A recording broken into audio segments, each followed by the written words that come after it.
আসসালামু আলাইকুম, আমি ডাক্তার মুমিনুর রহমান। আজকের health tips: stroke versus heart attack. বুক ব্যথা মানেই হার্ট অ্যাটাক না, অনেক সময় এটা স্ট্রোকও হতে পারে।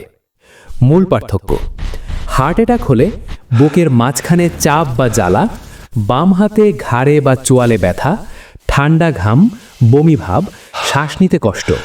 স্ট্রোক হলে মুখ হঠাৎ বেঁকে যায়, কথা জড়িয়ে যায় বা কথা বের হয় না, এক পাশের হাত পা অবশ বা দুর্বল, হঠাৎ চোখে কম দেখা বা মাথা ঘোরা।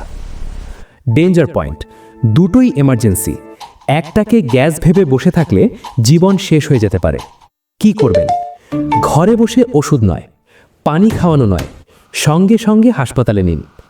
এই ভিডিওটা শেয়ার করুন, কারণ ভুল বুঝলেই জীবন শেষ।